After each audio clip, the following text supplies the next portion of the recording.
J'aimerais nous encourager, bien sûr, et nous parler d'évangélisation pour cette première intervention. Voilà, pas de surprise, hein, désolé. Voilà, un encouragement vraiment à évangéliser, à prendre conscience de la mission que Dieu nous donne. Quand un soldat, un militaire aujourd'hui, on lui donne une mission, son principal objectif, but, sa focalisation et toutes ses pensées sont tournées vers cette mission.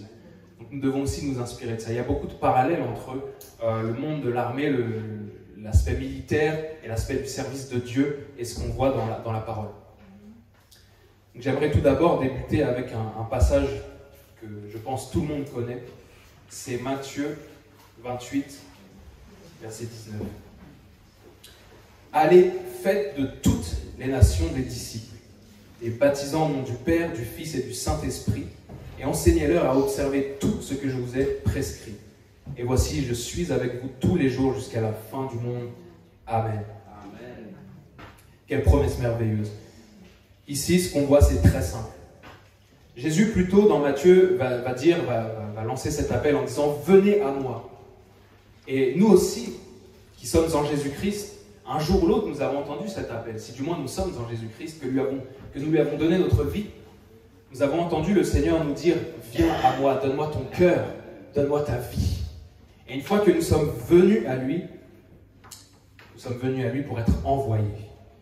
Une fois que nous sommes venus à lui, ce que nous devons entendre de la part du Seigneur, c'est « Va », c'est « Aller ». Comme nous avons chanté hier et parlé de Ésaïe 6, où Dieu dit « Qui enverrai-je » Eh bien ici, Jésus ne dit même plus « Bon, qui je vais envoyer ?» Il dit directement, il a des chrétiens, il a une armée qui est prête. Il leur dit « Allez maintenant, vous avez été sauvés, vous êtes venus à moi, maintenant c'est à vous d'aller. » Et ce qu'on peut voir aussi, c'est que, voilà, c'est pas une option. Ce n'est pas une option, c'est clair, c'est de l'impératif. C'est pas juste dire, Jésus ne dit pas juste « allez peut-être » ou « essayez d'aller » ou si vous avez le temps, ou si vous vous sentez prêt. Il n'a même pas dit soyez prêts, soyez parfaits.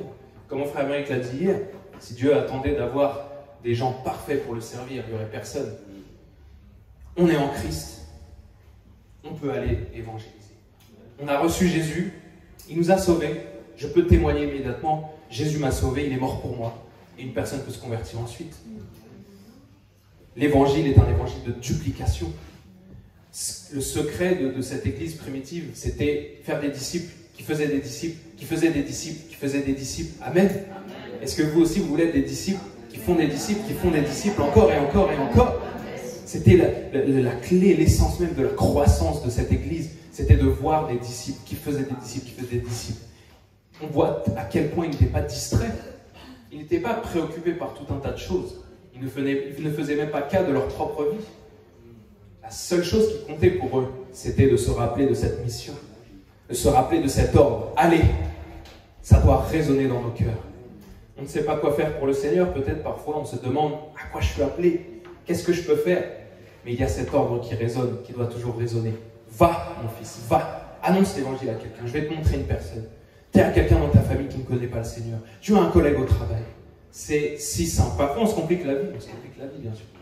On se dit comment je vais faire, est-ce que je vais y arriver, est-ce que les gens vont me rejeter, qu'est-ce qu'ils vont penser de moi, est-ce qu'ils vont me juger, est-ce que si lui je lui parle, il va répondre comme ça. Il ne faut même pas penser à ça. Il ne faut pas se poser de questions. Le militaire, il y va, il fonce. Il ne se pose pas de questions. Et nous aussi, il faut être ces soldats. Hier, pendant qu'on a chanté, il y a eu ce chant, on tapait du pied comme une armée. Soyons des soldats. Ce que nous voyons, c'est que Jésus dit aussi, dans sa parole, celui qui m'aime garde mes commandements. Si nous aimons vraiment le Seigneur, alors ce commandement doit être vraiment tout aussi important que les autres. Tout aussi important que les autres. Parfois c'est négligé, je veux dire, il y a des églises aujourd'hui qui ont arrêté d'évangéliser, alors que pourtant c'était limite la mission principale que Dieu leur donnait. Jésus s'apprête à partir au ciel à ce moment-là. Il ne leur dit pas, voilà, allez vous enfermer dans un monastère et ne sortez plus jamais comme certains ont fait. Il a dit, allez. Donc bien sûr, avant ça, il leur a dit bien sûr d'attendre de recevoir le Saint-Esprit. On va y venir juste après. Parce que ça, c'était la clé. Ils n'auraient pas pu partir vraiment sans cet équipement, sans l'équipement du Saint-Esprit, qui est primordial. Mais j'aimerais avant ça pouvoir prendre d'autres passages pour nous parler de l'importance de cette mission et plus encore de l'urgence de cette mission. Parce que nous savons tous, nous sommes dans les temps de la fin, nous sommes dans la dernière ligne droite. Le grand serviteur de Dieu, Reinhard Bonnke, disait si au début de l'Église primitive, il disait déjà que c'était la dernière heure, nous, avec notre heure actuelle, est-ce qu'on n'est pas dans la dernière heure, dans la dernière seconde de la dernière minute de la dernière heure? Si déjà à leur époque à eux, c'était la dernière heure, alors nous, on en est où? Amen. Jésus dira, la nuit vient où personne ne peut travailler. C'est dans Jean 9, chapitre 9, verset 4. Il faut que je fasse, tandis qu'il est jour, les œuvres de celui qui m'a envoyé. La nuit vient où personne ne peut travailler. Voici la mentalité qu'avait Jésus. Voici comment il pensait, comment il réfléchissait. Il était focus comme pas possible. Il ne pensait pas, il n'était pas dispersé à droite à gauche. Lorsqu'il vivait, il disait, j'ai une nourriture à manger que vous ne connaissez pas. Ma nourriture, c'est de faire la volonté de mon Père. Il disait, je dois faire la volonté de celui qui m'a envoyé. Je dois accomplir ma mission avant qu'il soit trop tard. Je vous dis, ne perdons pas de temps. Ne perdons pas de temps. La nuit vient où on ne pourra plus travailler. Et nous en avons eu un aperçu l'année dernière. J'ai entendu d'autres hommes de Dieu aussi citer ce passage en disant, on a travaillé, et on a eu un avant-goût de ça. L'année dernière, tout s'est arrêté. Et beaucoup ne pouvaient plus partir en mission, beaucoup ne pouvaient plus prêcher. Les églises ont dû fermer. Parce qu'un jour vient la nuit. La nuit vient sur la terre, les ténèbres, où on ne pourra plus travailler. Le Seigneur va venir chercher son église, et ce sera trop tard une fois qu'on sera avec lui. Amen. Une fois au ciel, vous ne regretterez jamais d'avoir trop prié, d'avoir trop lu la Bible, d'avoir trop évangélisé. Beaucoup de gens vont arriver au ciel en ayant ces regrets-là. Mais je vous garantis que si vous priorisez ces choses, si vous mettez Jésus à la priorité dans votre vie, l'obéissance à Jésus avant toute chose, peut-être que sur terre, va y avoir des frictions. Ça va poser problème dans votre emploi du temps, ça va poser problème avec des membres de votre entourage, peut-être, qui vous disent « mais tu y passes trop de temps, tu es trop concentré sur les choses de Dieu. » Mais une fois au ciel, ce sera trop tard. Et il n'y aura plus de place pour les regrets, ce sera trop tard. Ce sera trop tard. La nuit sera là, nous serons enlevés, nous ne pourrons plus venir prêcher l'évangile, nous ne pourrons plus prier pour un malade ou chasser un démon, ce sera trop tard. C'est maintenant qu'il faut saisir l'opportunité. C'est dès maintenant qu'il faut se lever pour le Seigneur. C'est dès maintenant qu'il faut prendre en considération l'importance de cette mission. Jésus dira, vous êtes la lumière du monde.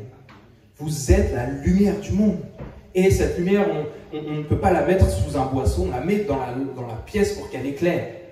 Il dira aussi, une ville qui est sur le sommet d'une montagne ne peut pas être cachée. Nous ne devons pas être cachés. Nous pouvons nous réunir entre quatre murs, mais une fois que nous avons passé un temps dans ces quatre murs, c'est le temps d'aller, c'est le temps de l'action. Et Dieu est peut-être fatigué. Pendant trop longtemps, trop de chrétiens sont restés dans les quatre murs sans jamais sortir. Beaucoup ont abandonné, beaucoup ont baissé les bras, beaucoup ont essayé d'évangéliser en France, ils ont vu que c'était dur, et ils se sont dit, c'est trop dur, on arrête. Ou alors, c'est pas le temps, ou alors Dieu ne veut pas le faire, ou alors Dieu ne veut pas sauver, ou peut-être que, voilà, certains disent que la France a déjà eu des réveils, alors c'est plus pour maintenant. Mais je refuse de croire cela. Je refuse de croire que Jésus a abandonné la France et les Français. Je refuse de croire cela. Je sais de tout mon cœur que Jésus désire sauver les Français, que le cœur de Dieu bat pour la France. Le cœur de Dieu bat pour la France. Dieu aime la France. Dieu aime les Français. Il veut tellement les sauver. Il veut tellement les sauver. Et il a besoin de chacun d'entre vous. Peu importe votre âge, peu importe votre condition, peu importe votre niveau spirituel, vous pouvez gagner une âme pour Jésus. Vous pouvez gagner une âme pour Jésus. J'aime beaucoup ces derniers temps, et le Seigneur m'amène à réfléchir, à méditer sur l'exemple de l'Église primitive, de l'Église dans le livre des Actes. Parce que c'est un peu la notice et le mode d'emploi de comment le vrai christianisme doit être. Est-ce qu'on est d'accord? Le vrai christianisme, ce n'est pas celui qu'on peut voir en regardant les églises, forcément, mais c'est celui que l'on trouve dans la parole de Dieu, quand on voit le livre des Actes. Je lisais un livre d'un des généraux de Dieu récemment qui s'appelait John G. Lake, et il disait, quand vous lisez le livre des Actes, Est-ce que vous voyez une seule fois l'Église ne pas être victorieuse? Non. Elle était toujours victorieuse. L'Église, dans le livre des Actes, était toujours victorieuse. Que les chrétiens meurent ou qu'ils vivent, ils étaient victorieux, quoi qu'il arrive. Peu importe les persécutions, peu importe les attaques, peu importe les obstacles et les tempêtes, l'Église du livre des Actes était toujours victorieuse. La croissance numérique, la croissance spirituelle, des chrétiens en feu pour Jésus. Ils ne faisaient aucun cas de leur vie. S'ils mouraient, s'ils vivaient. Jésus nous a aimés le premier, alors nous l'aimons en retour.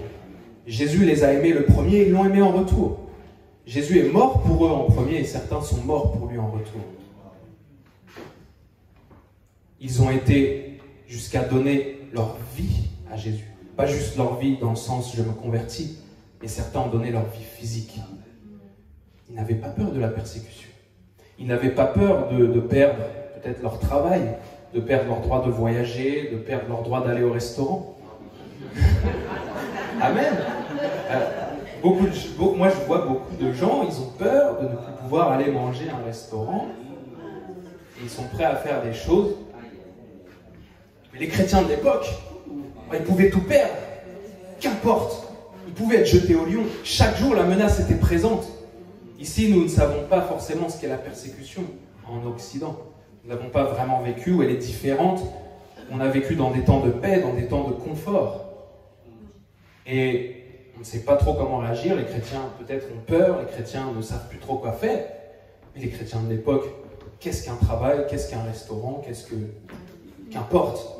La mission, sauver les âmes, sauver le monde pour Jésus, changer le monde pour la gloire de Jésus, gagner ceux qui se perdent, sortir des ténèbres ceux qui souffrent, guérir ceux qui sont malades, délivrer les captifs, poursuivre la mission de Jésus-Christ, poursuivre le ministère de Christ.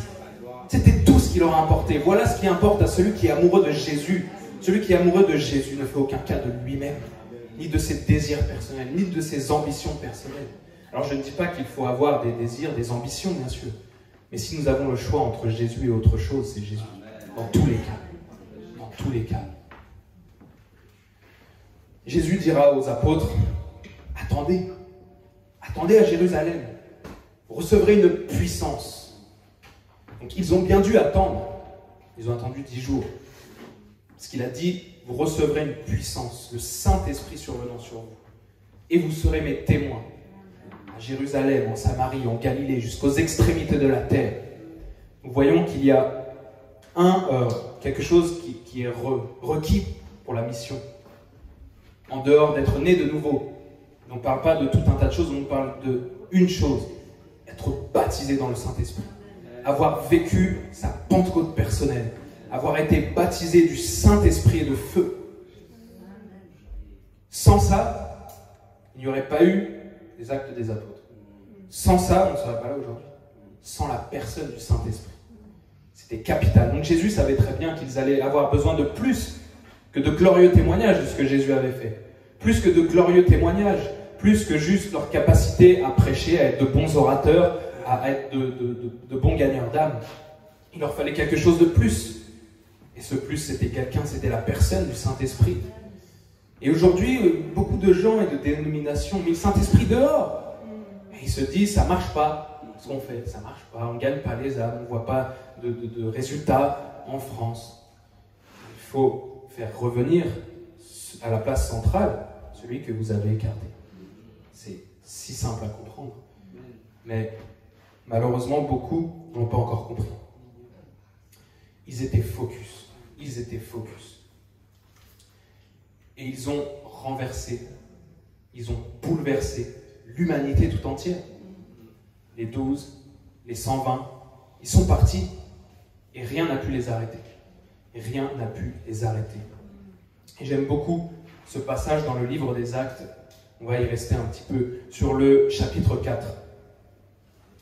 J'aime beaucoup ce passage dans le chapitre 4 parce qu'il y a tellement de choses fortes, de choses qui nous parlent, même par rapport au temps que nous vivons aujourd'hui. En fait, le contexte était que Jean et Pierre étaient montés au temple à l'heure de la prière et il y avait cet infirme, tout le monde je pense connaît l'histoire, et c'est à ce moment-là qu'ils vont le guérir Et ensuite, ils vont aller dans le temple, ils vont enseigner. Et les pharisiens, les religieux, oh là là, encore, ils étaient fous de rage. Comment ça, ils ont guéri quelqu'un? Comment ça, encore eux, ces chrétiens, leur maître a disparu, mais eux, ils sont encore là. Donc ils étaient là, il y avait les chefs du peuple, etc., qui sont venus pour les interroger, qui leur dire, mais par quel pouvoir vous faites ça? Au nom de qui vous permettez de guérir quelqu'un? Vous vous rendez compte? Il y a des gens aujourd'hui, lorsqu'ils voient un homme de Dieu prier pour un malade, prier pour faire une délivrance, faire tomber quelqu'un, ils vont dire, mais comment tu oses faire ça? C'est quoi ça? Ça vient d'où? Certains font des vidéos sur internet, ils disent que c'est des trucs asiatiques bizarres. C'est n'importe quoi. Verset 8 de Actes, chapitre 4. Donc Pierre s'apprête à répondre face à la persécution, face aux attaques. Et on voit qu'avant de répondre, il y a un paramètre très important. On nous dit Pierre rempli du Saint-Esprit. Soyons toujours remplis du Saint-Esprit.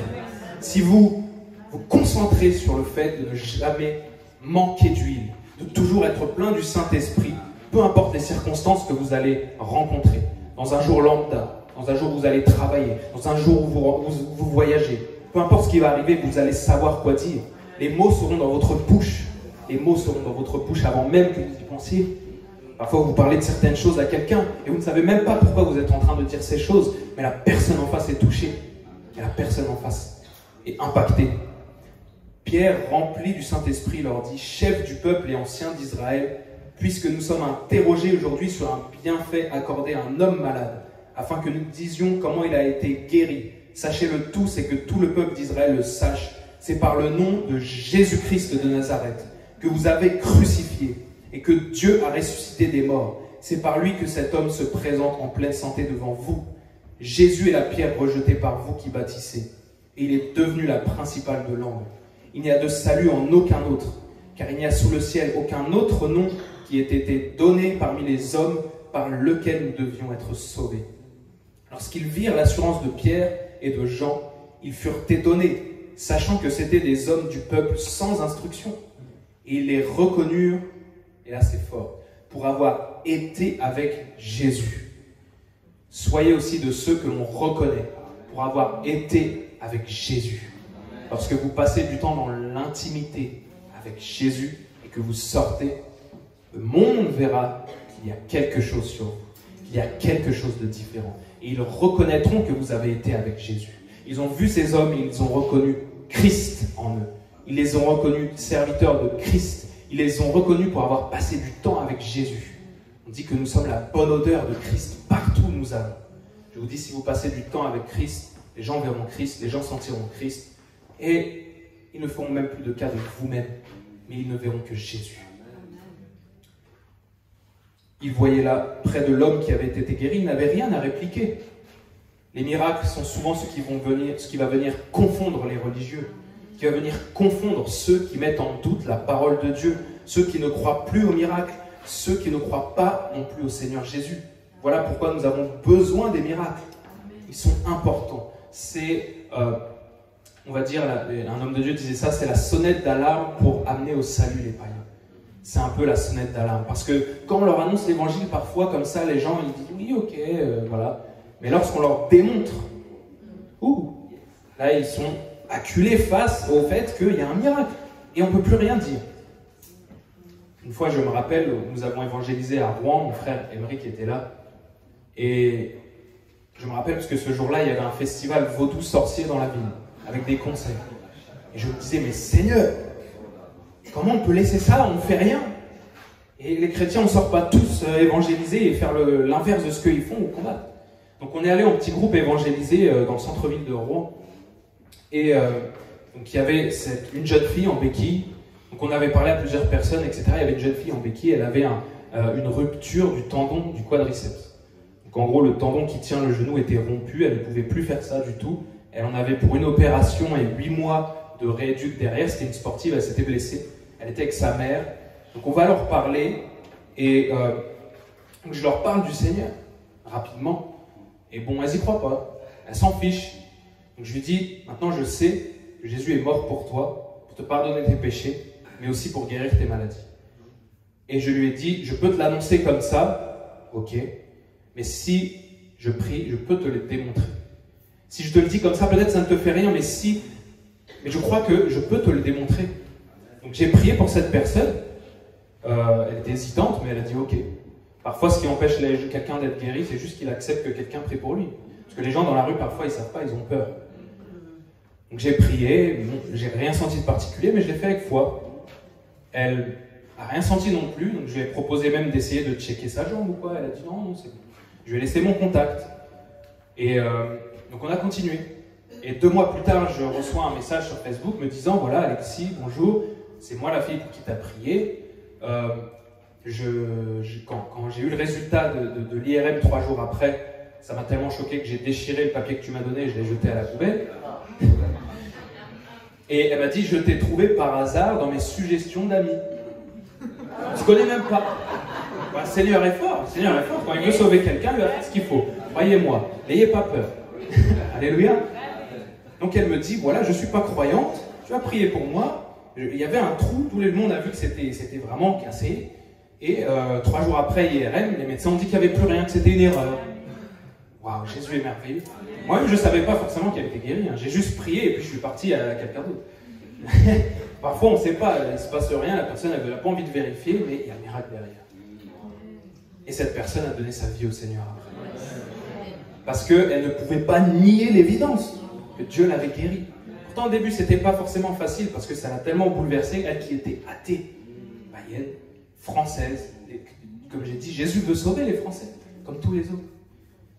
Ça demande parfois que 2 minutes dans la rue comme ça. Vous croisez quelqu'un, au travail, n'importe où vous allez, vous croisez quelqu'un. Vous lui parlez de Jésus, vous laissez un tract, un contact, vous priez pour elle. Et après, il y a un miracle, la personne est sauvée. Et qui sait qui vous allez sauver? Quelle personne va devenir, quel serviteur même de Dieu vous pouvez élever derrière? Imaginez, si vous connaissez le serviteur Billy Graham, le grand évangéliste. Imaginez la personne qui a amené à Christ Billy Graham. La joie au ciel quand même. Celui qui l'a amené au Seigneur, il a vu, il voit derrière, il fait waouh, quand même, je ne savais pas. Mais Seigneur, tu m'as surpris. Gagner une âme au Seigneur, la personne peut devenir un grand évangéliste, un grand pasteur, un grand prophète, un grand enseignant. Peut en gagner ensuite des milliers derrière. On ne sait pas ce que Dieu peut faire. Dieu est un Dieu de surprise. Nous devons garder cet émerveillement d'enfant sur ce que Dieu peut faire. Chaque jour, nous dire Seigneur, tu peux le faire. Tu peux faire des choses extraordinaires. Je m'attends à toi. Envoie-moi là où tu veux que je sois. Que l'évangile soit toujours dans ma bouche, prêt à sortir. Vous voyez que le militaire, le soldat, quand il fait la guerre, il a son arme toujours prête. Il est toujours prêt, il a des munitions. Ne soyez jamais à court de munitions, à court de versets, à court de paroles du Seigneur. Prêt à tirer. Chaque fois que vous allez rencontrer quelqu'un, soyez prêt à tirer. Dans son cœur, Seigneur Jésus t'aime, il est mort pour toi, il veut te sauver. Il peut mettre fin à ton existence dans les ténèbres. Il peut te sortir de tes situations. Donne-lui ton cœur, il t'aime.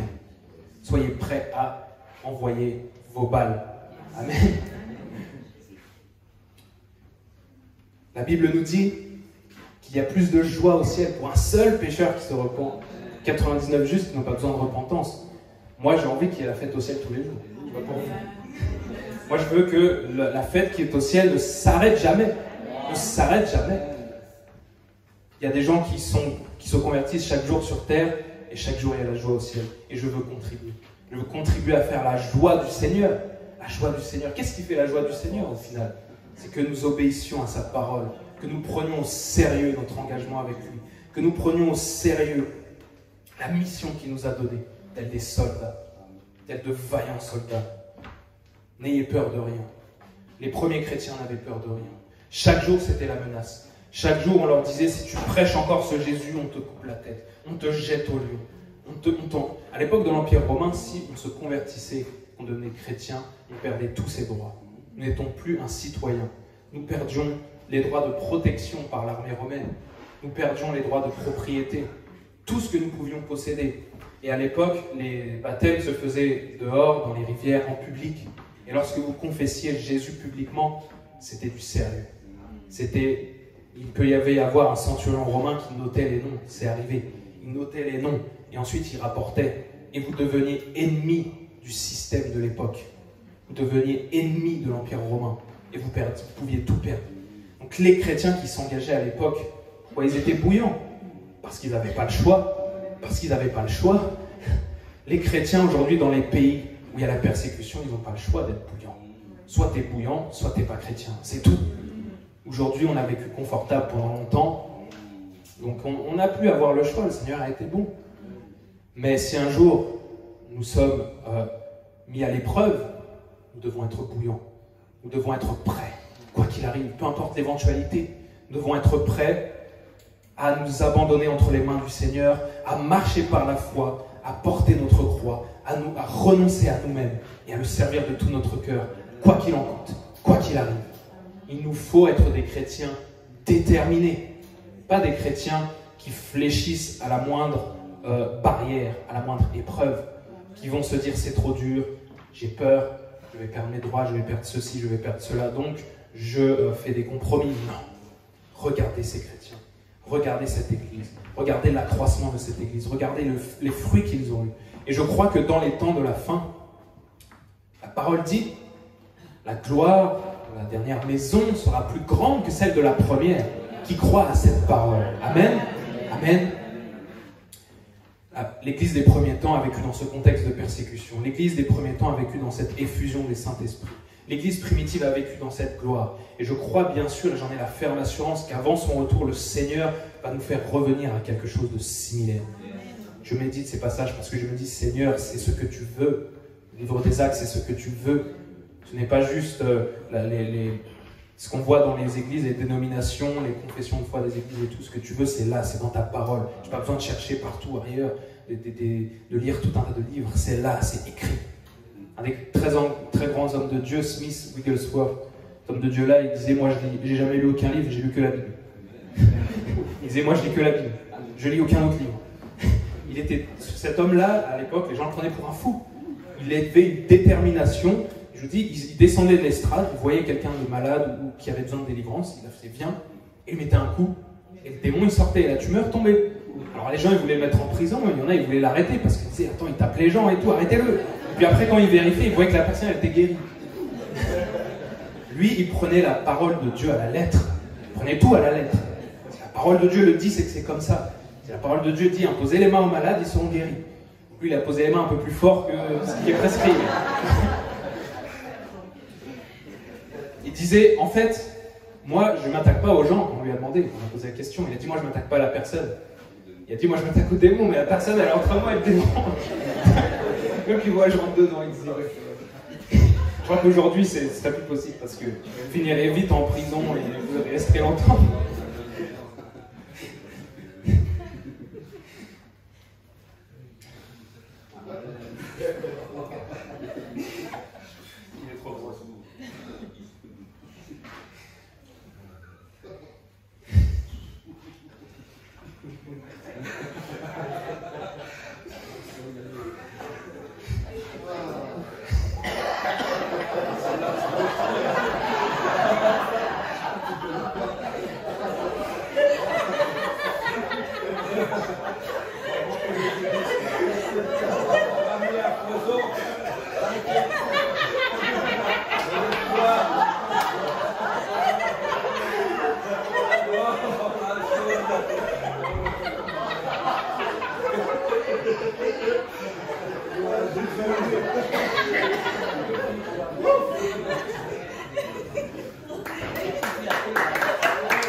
Seigneur a dû penser que j'étais trop sérieux.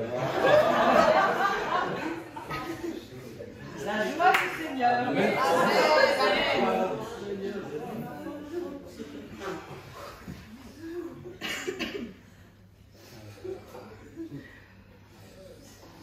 Je vais y arriver. Ah.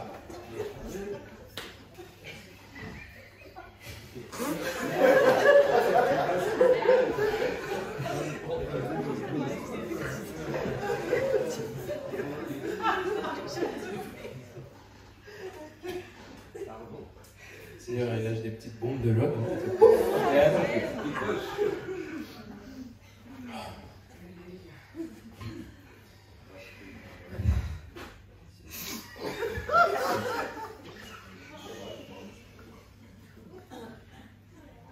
Il cherche à être sérieux en plus.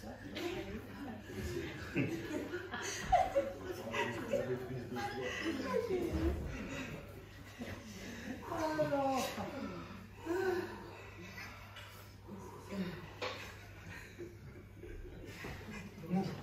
J'espère qu'il ne va pas faire. Je me sens libre là. Sarah rit et après il est bizarre. Faire attention. Voilà. Sarah rit et après il est bizarre.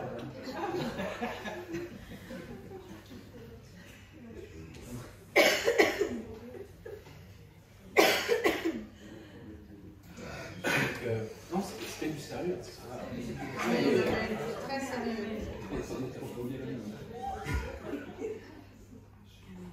Sûrement que quand il y avait la persécution, il devait bien se marrer.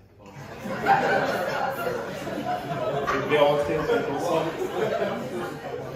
Ça faisait mal, mais quand ils rentraient ensemble, le Saint-Esprit devait envoyer aussi des petites bombes de joie comme ça pour les fortifier. Et après, je trouve que Dieu a dit que quand on expérimente la joie du Seigneur et que ça, on est invincible.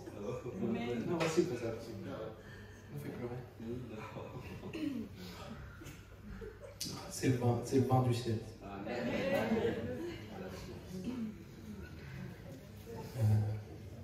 Donc, Pierre et Jean sont devant le Sanhédrin.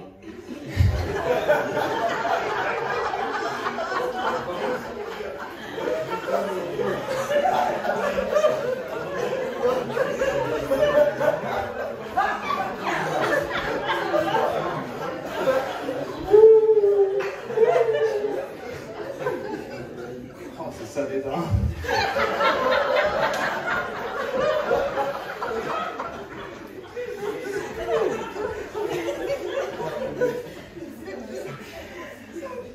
Méchant Sanhédrin.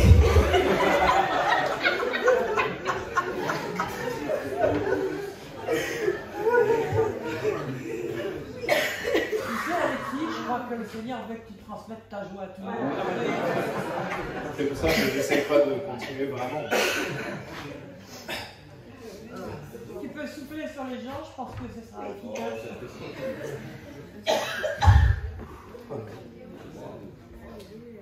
Méchant Sanhédrin. La joie de l'Éternel est notre force.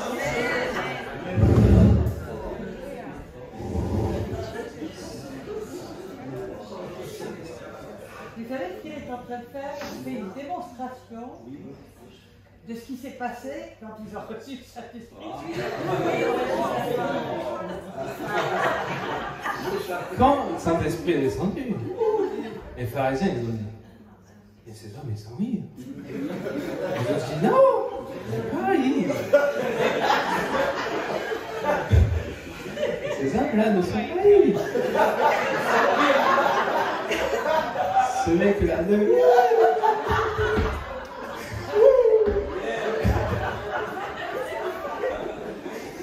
Ces hommes ne sont pas ivres de vin. Ils sont ivres du Saint-Esprit.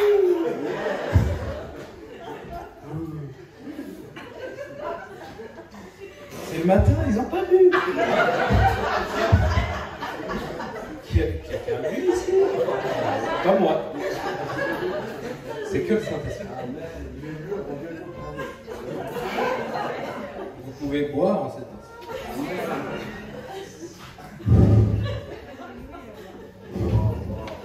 Jesus.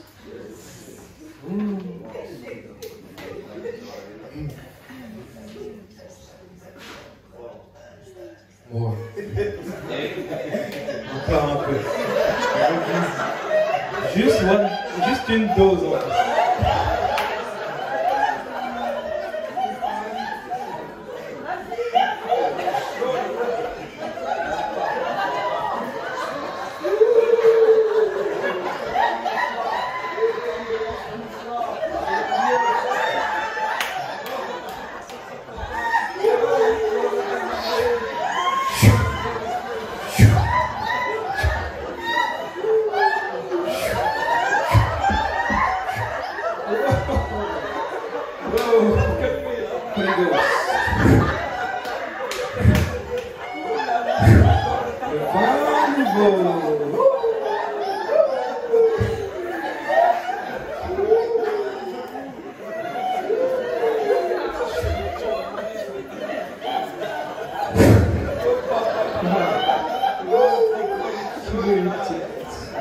Juste arrière avec nous.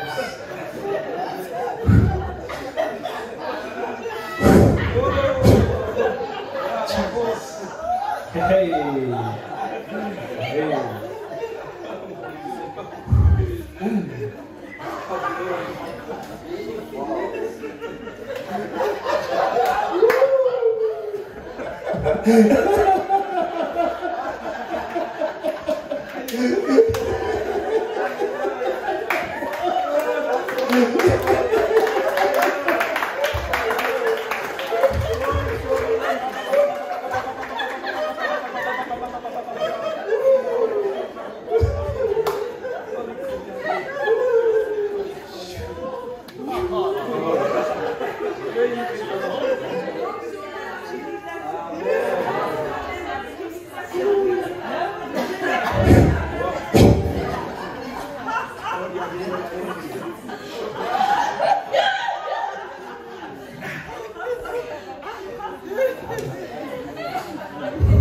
Jesus, le vent nouveau.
Ça viendra.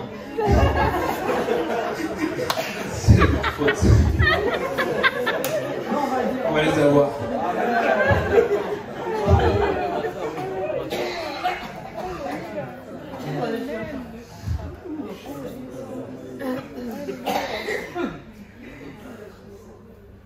C'est pas si facile que vous croyez.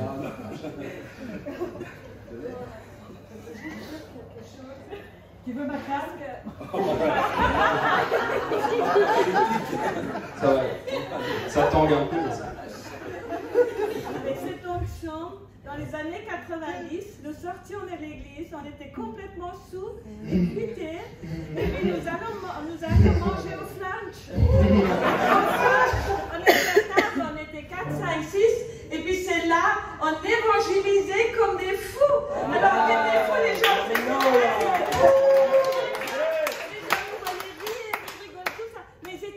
et on a ramené des gens à l'église avec le nouveau. C'est pas pour rien, c'est très puissant. La puissance dedans. Amen. Amen.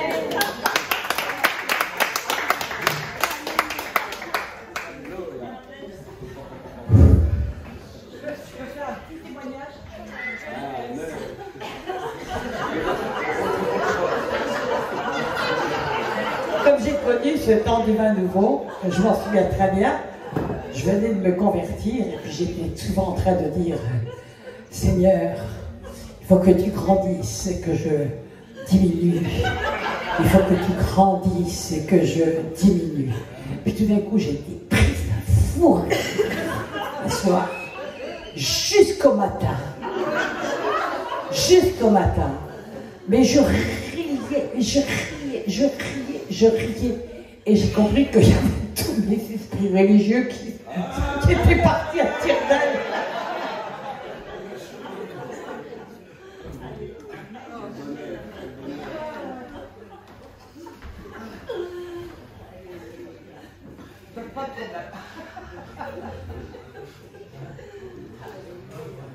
Il y en a qui ont encore ça.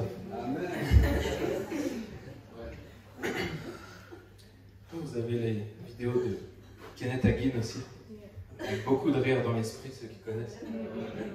C'est d'ailleurs la première fois que j'ai regardé une de ces vidéos où j'ai vécu ça, à travers la vidéo. Pourtant, il est au ciel depuis un moment. C'est toujours dans la vidéo. J'ai regardé la vidéo, j'étais avec Emma, puis on regarde, il vient vers Aaron, il fait je ne plus respirer, je n'arrivais plus à arrêter de rire pour respirer, mais j'allais mourir de tout le monde. C'était trop beau. Puis après, des fois, ça arrivait d'arriver à l'église, je prenais ma voiture, je prenais un quart d'heure de route, puis je mettais de l'adoration, et puis quand je sortais de la voiture, il me restait 20-30 mètres à marcher, puis...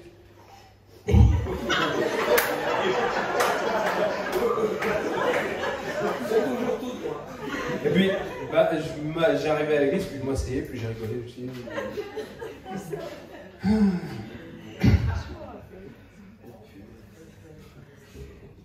Puis, c'est ça, ce verset qui dit « La joie de l'Éternel est notre force. » Avec cette joie, vous pouvez rien sentir d'autre quand vous avez cette joie, il n'y a pas d'inquiétude, il n'y a rien.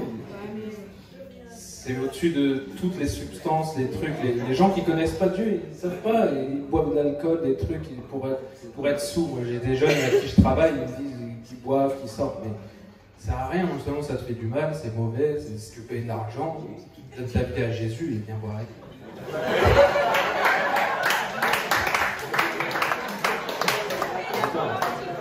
Ne soyez pas ivres de vin, mais soyez remplis du Saint-Esprit.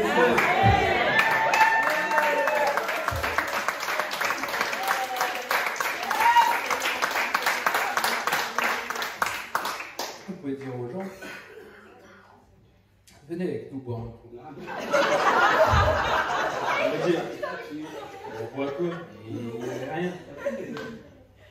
Donne ta vie à Jésus. Tu vas voir quelque chose, tu ne pourras plus te passer de ce breuvage. Ça revêt du Saint-Esprit. Wow. J'avais entendu ce témoignage d'un homme de Dieu qui disait qu'il y avait un enfant, il était terriblement malade, il avait des besoins de délivrance, tout plein de choses. Un jour, il a reçu cette joie, il a passé 4 heures non-stop par terre à rigoler dans l'église, à hurler. C'était pas juste 30 minutes, c'était 4 heures. Et quand il a fini, il était délivré de tout. Peut-être vous avez ri, et en sortant de la réunion, vous allez voir qu'il y a quelque chose qui a changé. Amen. Moi, j'ai rien fait, j'étais le canal, et Dieu, il l'a fait tout seul. Moi, j'ai rien fait. J'ai bougé, j'ai été... Mais c'est quelque chose de très fort, et on était dans le livre des Actes, on en parlait, et ils vivaient ça, et c'est arrivé. Je m'y attendais pas, franchement. Et là, j'étais prêt à... la mission militaire.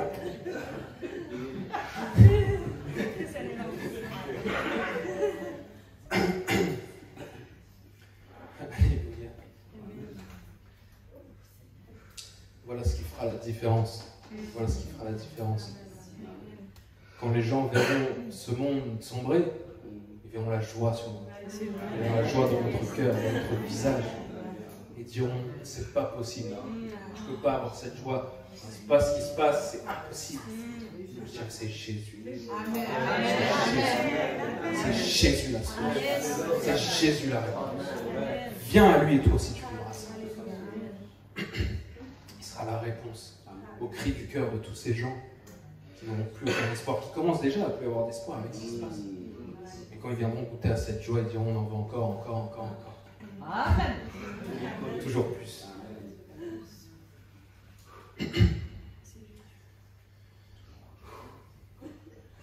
Et lorsque les chrétiens étaient remplis du Saint-Esprit, ils sortaient prêcher avec audace.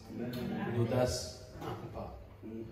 Dans Acte 4, c'est dit, je ne vais pas le lire parce qu'il y a plein de versets, mais il dit qu'ils ont prié, ils ont dit Seigneur, donne-nous une pleine audace pour annoncer ton nom face à la persécution.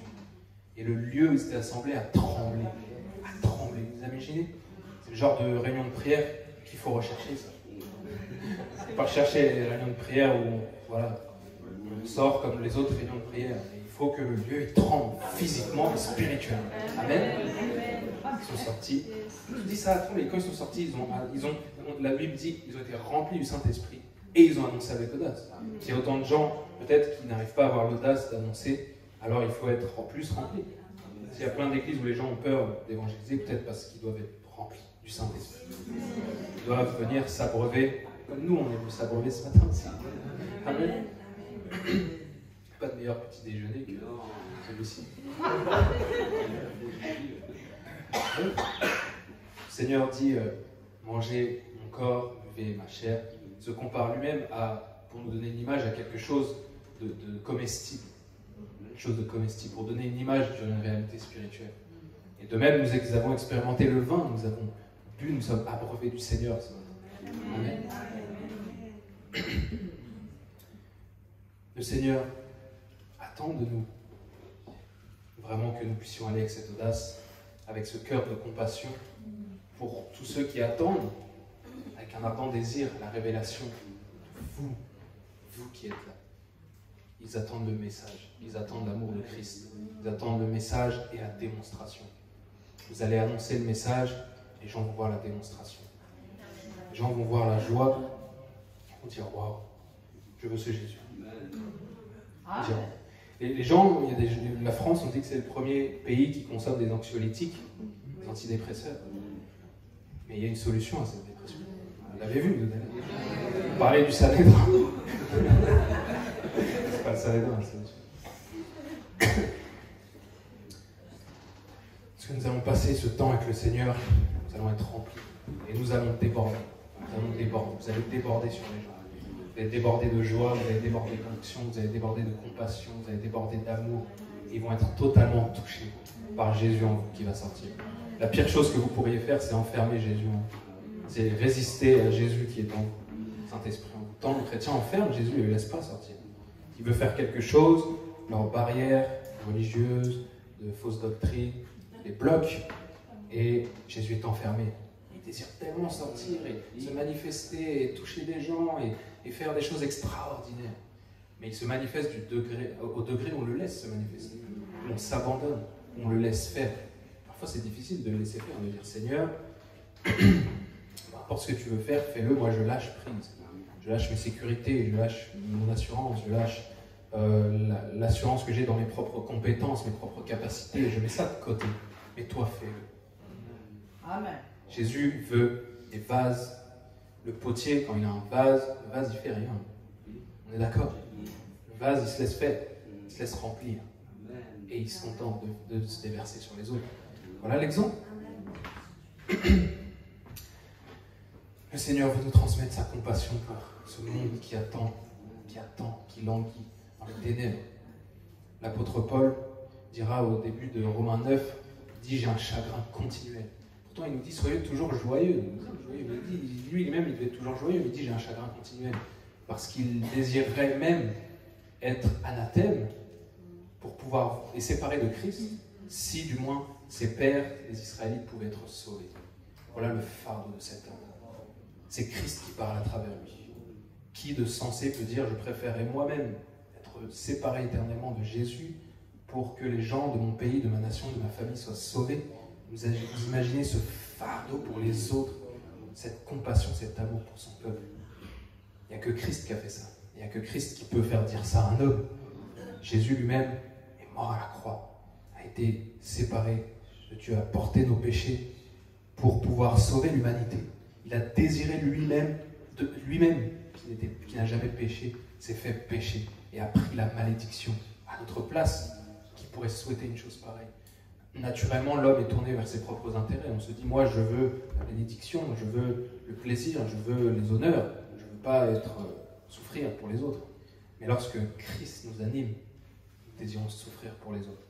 Nous désirons tout lâcher, si ce n'est pour voir notre quartier, notre famille, nos amis, notre ville être sauvés. Tout mettre de côté. Parfois, nous avons le choix, parfois, lorsque on propose d'évangéliser, beaucoup de gens n'ont jamais le temps, par exemple. Et il faut qu'ils prennent conscience, il faut qu'on prenne conscience. Qu'est-ce qu'il y a de plus important? Un petit poulet chez Tati Ginette ou sauver les âmes? Le plus important, moi ça me paraît logique, on en l'a vu au début. Jésus dit, si vous m'aimez, gardez mes commandements. Allez, donc je vais, pourquoi je me poserai d'autres questions? Jésus me dit, va, j'y vais. Ça ne sert à rien de se poser de questions, ça sert à rien d'attendre. Et il y en a, malheureusement, ils aimeraient bien évangéliser, mais à chaque fois, ils ont quelque chose, ils ont autre chose à faire. Je me dis, Seigneur, comment on peut avoir autre chose à faire que de faire ce que tu nous demandes de faire? Ta mission, la mission, sauver les âmes. Nous devons nous aligner sur les battements du cœur de Dieu, et son cœur bat pour les âmes. Son cœur bat pour les âmes. Dieu veut qu'aucun ne périsse, que tous soient sauvés. Nous n'avons pas le droit d'ignorer ou de volontairement laisser tomber les gens qui n'ont pas le Seigneur. Ils ont besoin de vous. Ils ont besoin de nous.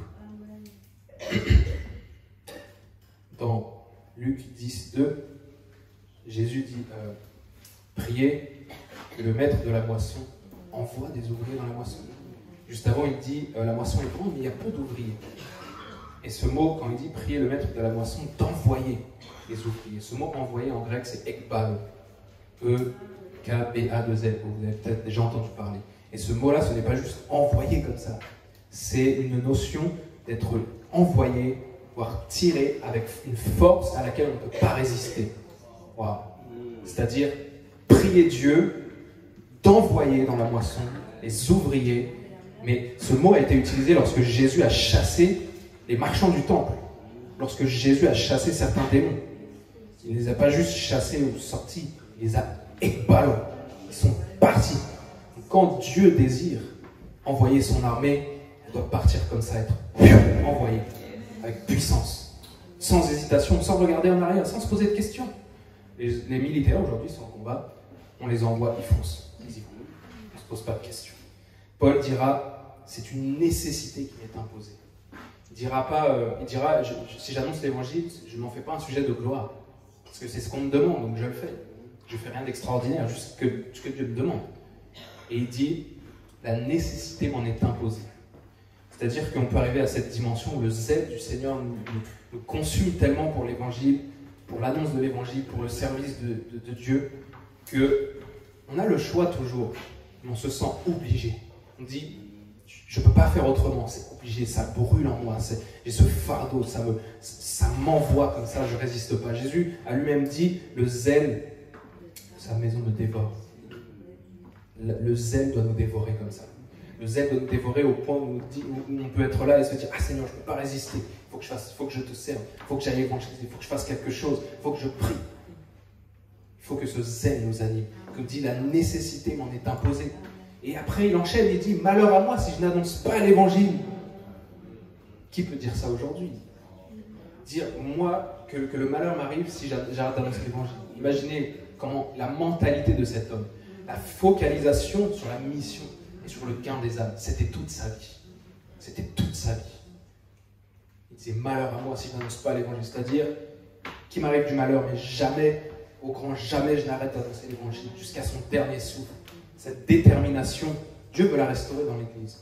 Dieu veut restaurer des hommes et des femmes qui sont déterminés à aller au bout de leur destinée et à accomplir leur mission sur cette terre. Et si vous êtes là aujourd'hui, croyez que le Seigneur vous appelle à être déterminé, à être comme ces chrétiens de l'Église primitive, que rien n'arrête, que rien ni personne ne peut arrêter, qu'aucune persécution ne peut arrêter, mais qui sont pleins du Saint-Esprit, pleins, rayonnants de la joie du Seigneur, de la gloire de Christ, et qui accomplissent leur mission et qui ne regardent pas en arrière, mais qui veulent à tout prix la gloire de leur Seigneur Jésus, la gloire de celui qui les a sauvés. Alléluia. Est-ce qu'on peut acclamer le Seigneur de tout cœur?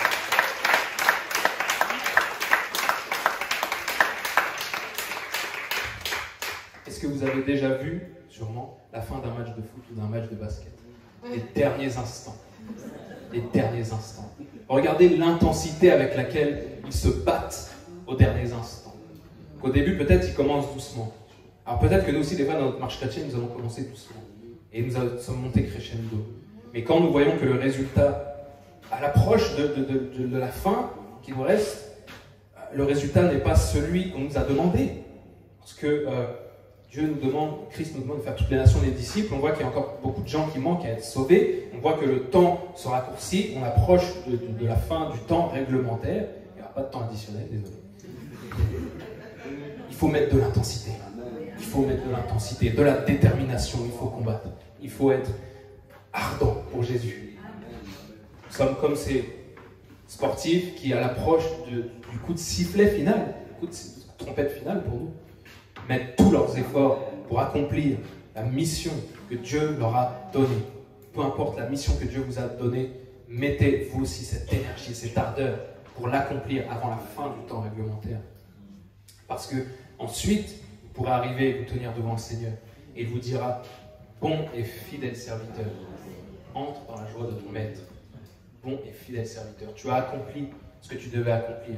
Tu as utilisé ce que je t'avais donné.